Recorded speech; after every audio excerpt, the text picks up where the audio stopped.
Udah mau live ya.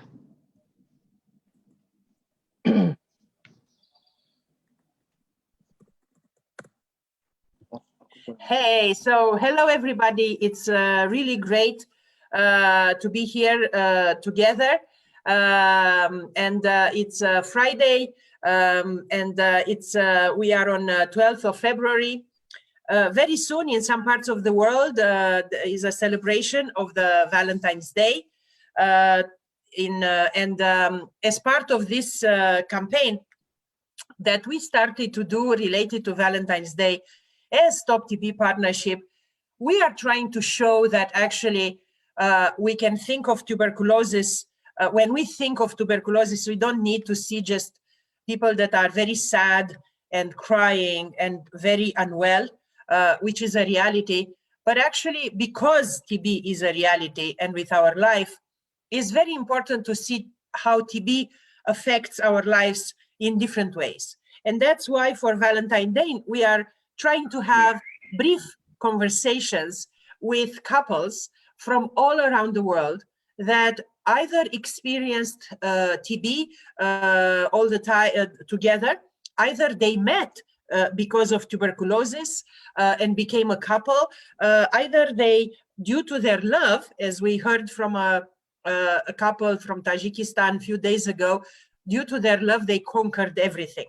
So yesterday we spoke with a couple from Cote d'Ivoire, our first Francophone interaction, and their beautiful daughter. And today I am extremely pleased and impressed to be here with our friends from Indonesia, Dwi and Rahmat. As you can see, not only young, but I would say, you know, and obviously keen to support us, but also, I would say, very beautiful. You look like two actors from a movie. So thank you for being with us. I also want to thank our partners from Stop TB Partnership Indonesia that will make sure will translate for us. So thank you. It's great to see you both. It's great to see you smiling.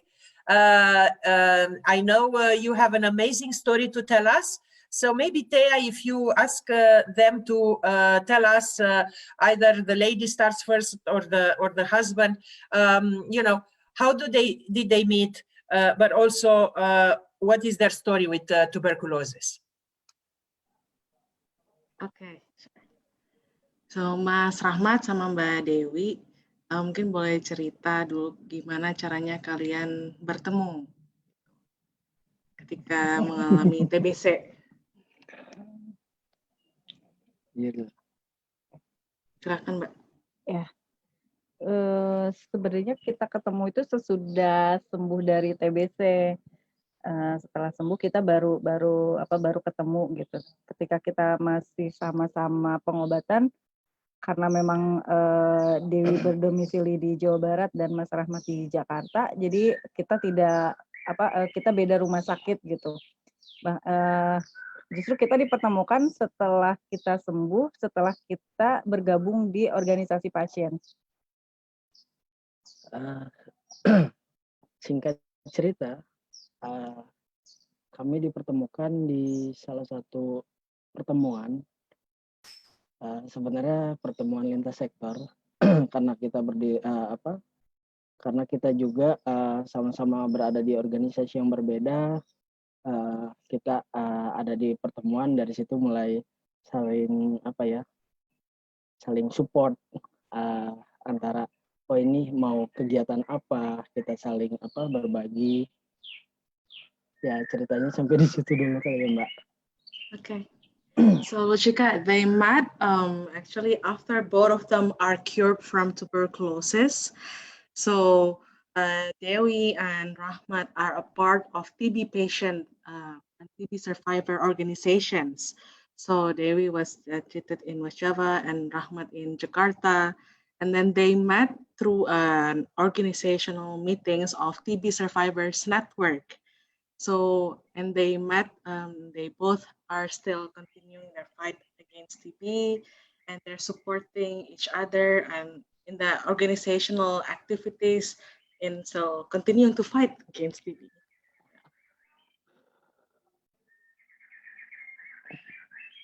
This is really amazing. And I also want to thank you for bringing us the amazing background with the birds singing, because here in Europe, it's actually very cold and gray.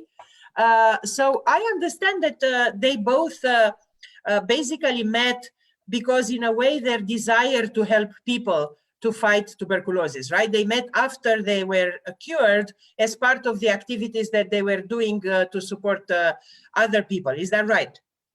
Yes, and they're both patient supporters for DRTB patients. Ya, jadi Mbak Rahmat sama Mbak Dewi sama Mas Rahmat ketemunya karena sama-sama pengen menolong sesama gitu ya yang terdampak TBC. Ya, Yes, yeah. Ya. You are correct, Lucika. Nesa. Okay, good. So what kind of TB they had? Can you just tell us a little bit about their disease, just briefly, how long it took, who they were in the same time suffering of TB, or just some details? Ya mungkin bisa cerita Mbak Dewi sama Mas Rahmat singkat aja dulu sakitnya TBC apa, berapa lama, dan proses kesembuhannya singkat aja ya masing-masing. Mungkin saya dulu ya Mbak. Kalau aku itu langsung ya Mbak, primer. Jadi setelah aku bekerja itu aku cek, ternyata aku langsung TB MDR di tahun 2011. Mungkin Mbak Dewi? Kalau Dewi sendiri dulu baru pertama kena TBC itu TBC yang sensitif. Nah, tapi di situ pengobatan sesuai anjuran dokter, tapi hasilnya masih positif. Itu Dewi pertama kali kena TBC tahun 2007. Jadi minum obat yang sensitif tapi masih positif. Akhirnya tahun 2010 didiagnosa TB resisten obat.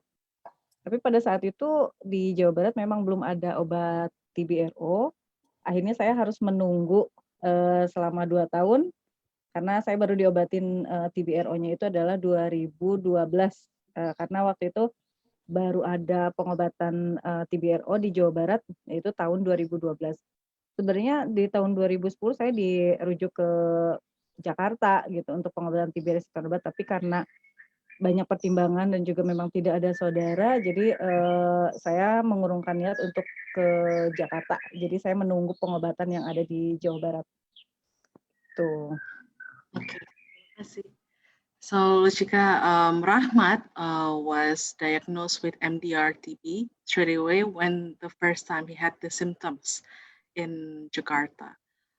Whereas for Dewi, she was diagnosed with TB and she had challenges in overcoming the first treatment, and then she was diagnosed with MDR-TB. And the first time that she had MDR-TB was about 2007, and she had to wait for the RTB treatment to be available in her province in West Java. So she waited, and then she took the treatment and got cured from it. Yeah, so thank you. So it's interesting because they both are drug-resistant TB survivors, right? Yes. Maybe you translate that. Jadi Mbak Dewi sama Mas Rahmat sama-sama sakit TB-RO ya? Yeah. Yeah. Yeah. Yeah, and when they met, what they were doing when they met first time? Where did they meet first time? Ever? First time? Pertama kali ketemu banget itu di pertemuan apa? Tadi kan pertemuan lintas sektor itu di hotel apa di rumah sakit gimana?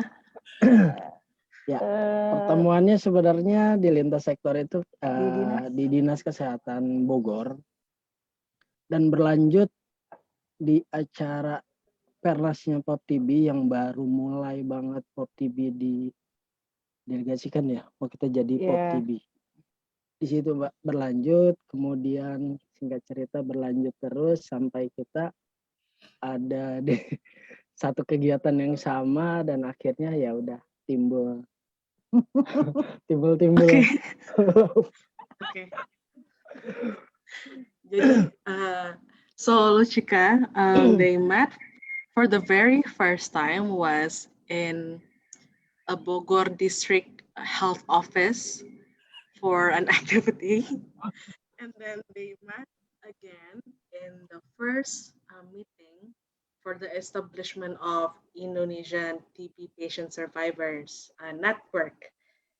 And after that meeting, the first time where their feelings grew was when they both participated in the same event for the Indonesian TB Survivors Network. So the feeling grows over time. Yeah, that's what I was asking, because usually you meet first time, but then you need a bit more meetings to go to a more Valentine feeling. So you really are. I am really impressed. You really are together because of your passion to continue to support people with TB after you get cured. If you can please translate. This is unbelievable. Jadi Ruchika nyampain, iya ya, memang kita butuh beberapa kali ketemu gitu kan, memang untuk perasaan itu bertumbuh gitu. Sebelum perasaan itu benar-benar jadi kayak perasaan jatuh cinta kayak lagi Valentine gitu. Terus dia juga nyampain dia kagum banget sama Mas Rahmat, sama Mbak Dewi gitu, karena memang sama-sama masih semangat gitu untuk peduli dengan teman-teman yang masih sakit TBC sekarang. They said thank you, Ruchika. Thank you. So how is I understand that they continue supporting people with TB and being engaged in this. How was last year with COVID? How much this impacted their life related to TB, but also their life as a couple and their life in Indonesia and so on? If they can tell us a few things. Ya. Boleh nggak Mas Rahmat sama Mbak Dewi cerita sedikit tentang bagaimana COVID-19 berdampak dengan kegiatannya kalian berdua gitu kan untuk mengatasi TBC gitu, tapi juga kehidupan sebagai pasangan. Ya, selama pandemi COVID dalam pendampingan kita bisa melakukan secara virtual, Mbak. Kayak misalkan teman-teman pasien itu bisa kasih kita kayak misalkan pesan singkat bahwa mereka melakukan minum obat dengan baik, kepatuhan pengobatannya kita ingatkan kembali, dan untuk tidak terlalu banyak keluar karena kan sekarang juga kebetulan teman-teman yang masih pengobatan juga kan sudah lebih mudah lah, maksudnya dalam kondisi COVID ini mereka dibekali obat di rumah, dan bagaimana kita cara pendampingnya aja sih dengan tegas, dengan terus memperhatikan teman-teman minum obat. Itu sih Mbak. Mungkin kalau Mbak Dewi bisa cerita yang bagaimana kalau COVID ini berdampak ke kehidupan sebagai pasangan gitu kan di Indonesia di masa pandemi gimana?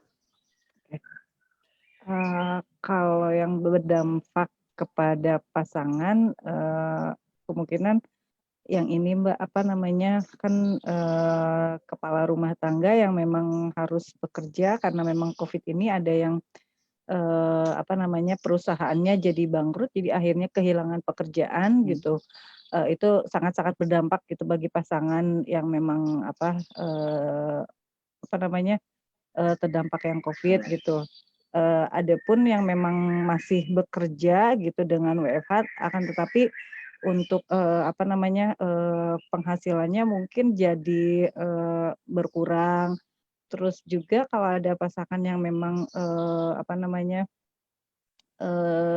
bukan bekerja di suatu perusahaan tapi dia punya usaha gitu, jadi usahanya jadi lebih jadi sepi gitu, tidak seramai ketika sebelum pandemi. Gitu Mbak. Terima kasih Mbak.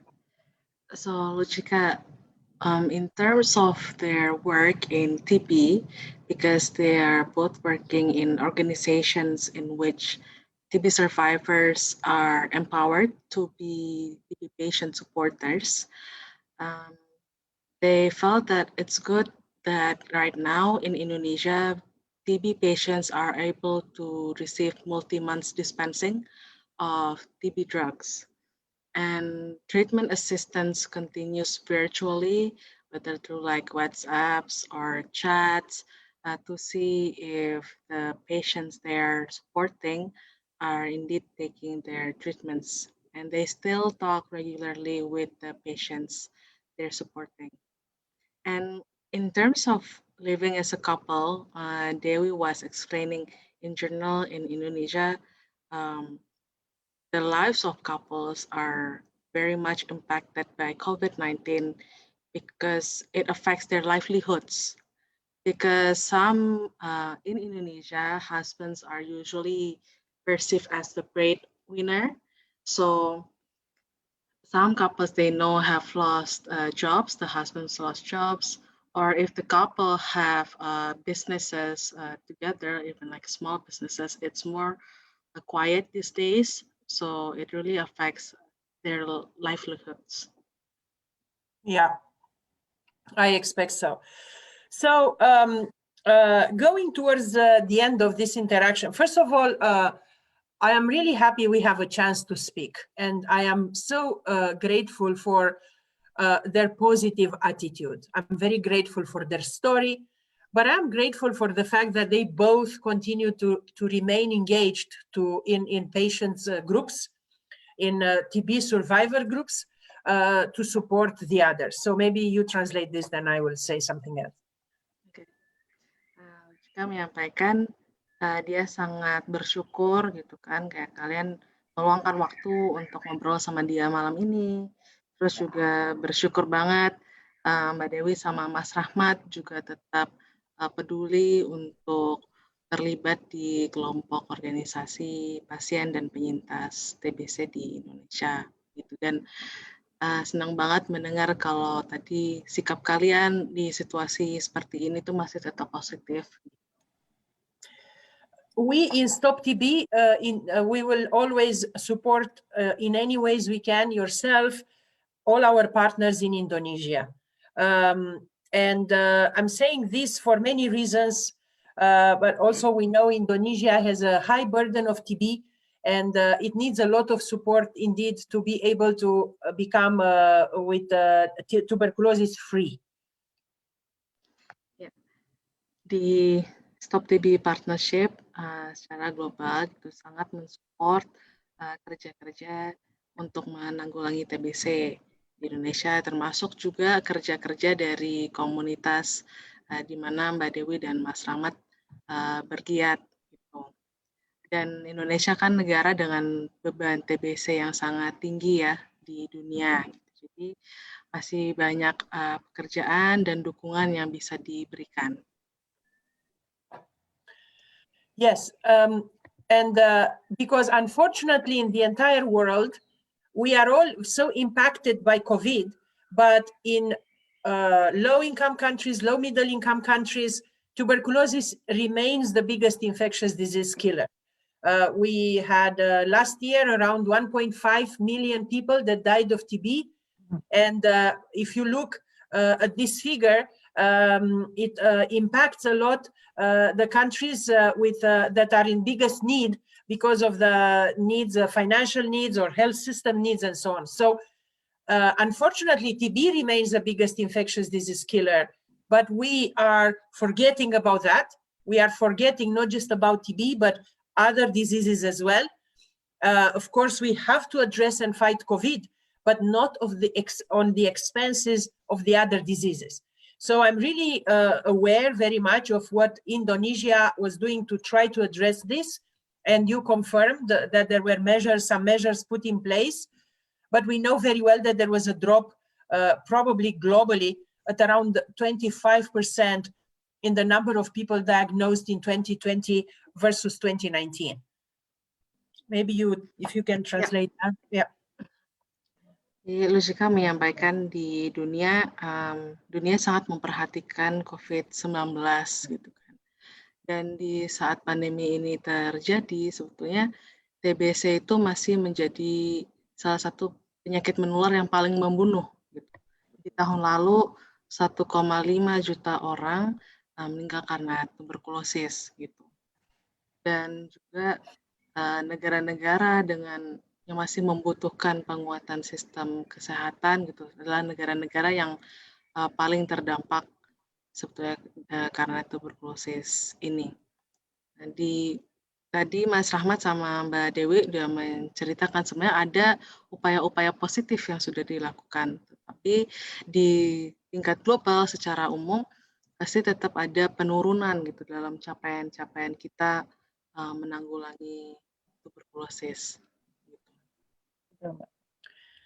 So now, before we close, I would like to see what if they can think of so many thousands of people with tuberculosis in this world, and if they can give an advice to them to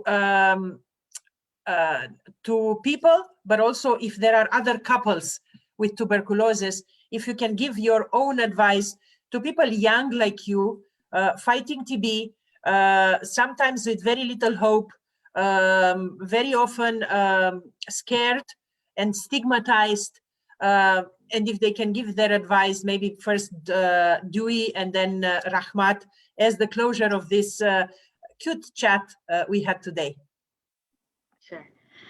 Mbak Dewi, Mas Rahmat, untuk kita mulai menutup chat yang menyenangkan ini, mungkin boleh nggak Mas Rahmat, terus sama Mbak Dewi, mungkin Mbak Dewi dulu baru Mas Rahmat tadi katanya, memberikan saran, rekomendasi kepada pasangan-pasangan muda yang saat ini masih menghadapi TBC, yang mungkin di posisinya kalian dulu gitu, tapi apa yang mau kalian sampaikan untuk di Indonesia dan di seluruh dunia?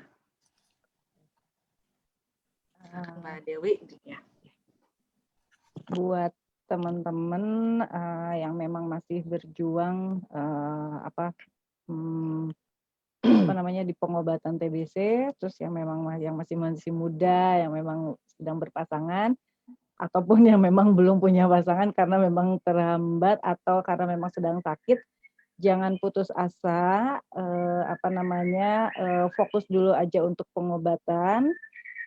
Setelah sembuh, kita bisa kita bisa fokus untuk nanti mencari pasangan, atau karena yang namanya jodoh gitu kan, rezeki itu memang sudah ada yang ngatur. Jadi jangan takut ketika kita kena TBC, kita tidak akan mempunyai pasangan. Pokoknya semangat dulu untuk pengobatan, setelah sembuh baru kita fokus untuk mencari pasangan gitu kan. Kalau dari Dewi sih seperti itu. Pokoknya jangan takut tidak punya pasangan gitu kan. Sembuh dulu aja dari TBC, insya Allah nanti akan ada pasangan. Thea, if you can translate. Okay. Aku terjemahin dulu sebentar ya. So from Dewi, she said, to all the patients who are fighting TB right now, whether you are in love or already married or whether you're single, please first focus on your treatment to get cured. For those who are looking for love, it aligns with the Valentine's Day moment. Please stay focused in your treatment and do not be afraid not to find love, because once you are cured and you are ready, love will come and follows you. So, do not give up on the treatment because there are good things ahead. So that's from Dewi. That's really nice. So thank you, Dewi. And let's see what Rahmat will tell us. Terima kasih Mbak Dewi. Ayo kita dengar dari Mas Rahmat. Ya, buat saya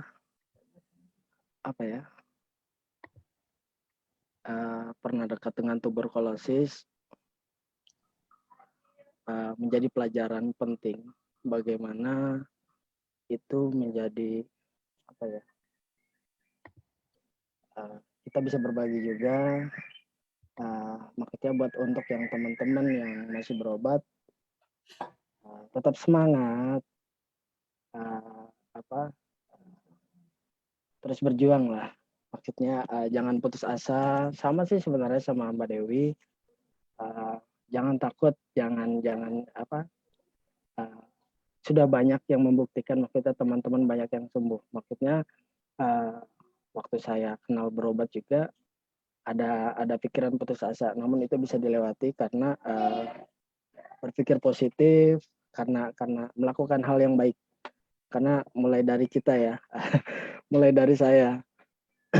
Jadi tetap semangat menurut saya. Itu aja sih, fokus.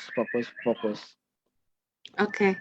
Yeah, so from Rahmat, it's a similar theme, but he also mentioned that in his experience living closely with tuberculosis, even though you're living with TB, you can still share with other people. You can share love as well.